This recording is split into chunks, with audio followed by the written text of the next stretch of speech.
여러분, 이 시기에 갭 투자라니, 갭 투자가 일어나고 있을까요?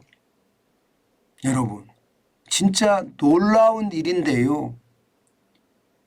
서울에서도 그것도 빌라가 아니라 아파트에서 갭 투자가 일어나고 있습니다.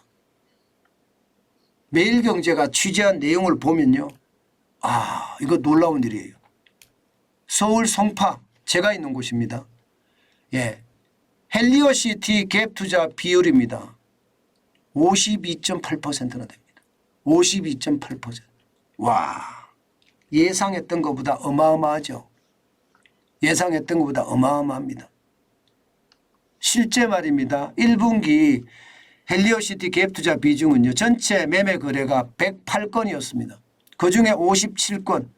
예, 비중이 52.2%예요. 52.2%. 예, 52.8%죠. 이게 잘못됐네. 예, 52.8%입니다. 그러니까 갭 투자가 지금 엄청 일어나고 있다는 이야기잖아요. 저는 이것을 보면서요. 야, 시장의 저는 분위기가 진짜 대단하다. 이런 생각을 지금 하는 겁니다. 여러분, 국토교통부의 원희룡 장관은요. 전세제도 이거 없애야 된다고 생각을 합니다. 이렇게 갭 투자가 일어나니까 갭 투자 때문에 부동산 시장이 흔들린다. 이제 갭 투자가 시장을 흔들게 놔둘 수는 없다. 바로 전세제도 때문이다. 근데 전세제도 없애야 된다. 이렇게 지금 이야기하고 있는 와중이거든요. 그런데 갭 투자가 이렇게 일어나고 있다고 하니 놀라운 일이죠. 진짜 놀라운 일이죠. 실제 말입니다. 평형별로도 보면 39제곱미터가 61% 갭 투자고요. 59제곱미터는 84%가 갭 투자고요. 84제곱미터는 45%가 갭 투자고요. 99제곱미터는 44%가 갭 투자입니다. 쉽게 말하면 지방에 돈이 많은 사람들이 산다는 이야기. 예, 이게 산다는 이야기입니다. 이런 것을 보면서 저는 제 스스로도 진짜 많이 놀랐는데요. 야, 돈이라는 게 진짜 무섭구나. 결국 말입니다. 갭 투자가 성행을 하면서 국토교통부가 전세 제도를 없애려고 하는 빌미를 제공하지 않겠느냐 이런 생각도 저는 했어요. 사실 말입니다. 전세 제도 없애기가 저는 어렵다고 보거든요. 아무리 원희룡 국토교통부 장관이 이게 전세 제도를 없앤다고 이야기를 하더라도요. 예를 들어서 전세금을 받아서 집주인한테 주는 것이 아니라 에스크로 계좌로 넣어놓는다. 에스크로 계좌에다가. 그러면 집주인들이 전세를 할까요? 안 하지. 월세하겠죠. 월세하겠죠. 그런데 집을 살려고 하는 사람들 입장에서는 전세 제도가 필수예요. 저는 전세 제도를 없앤다 이런 말을 하기 전에요.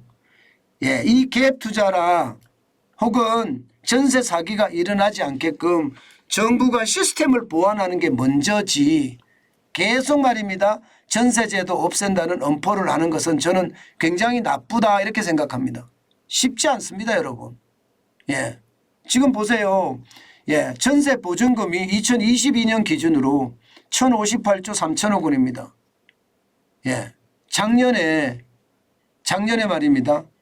대한민국의 본예산이 얼마인지 아세요? 본예산이 638조 8천억 원입니다. 본예산이.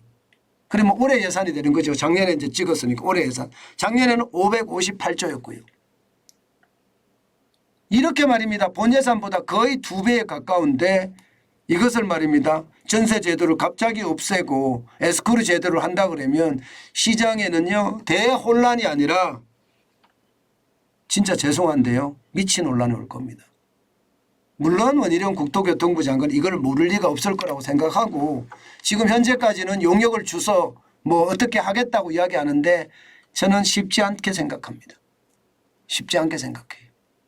게다가 주거사다리라는 걸 함부로 이렇게 바꾸는 게 아니에요. 이게 전세제도가 오랫동안 대한민국의 고유의 제도로 정착을 한 거거든요. 그렇기 때문에 이것을 말입니다.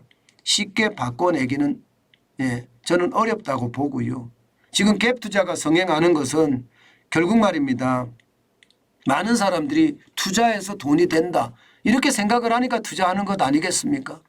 그러면 갭투자가 일어나지 않게끔 막는 거 저는 그게 더 중요하다고 생각을 합니다. 문제는 이 갭투자가 또 다른 문제를 야기시킬 수도 있습니다.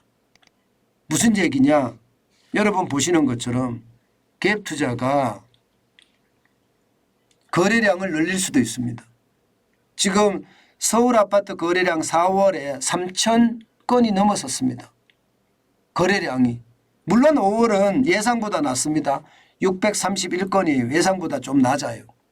그렇지만 거래가 많이 일어난다는 것은 시장이 활성화되고 있다. 시장이 움직이고 있다. 이런 이야기인가요? 시장이 활성화되고 움직이면 여러분 결국 말입니다. 예, 가격이 올라가게 돼 있습니다.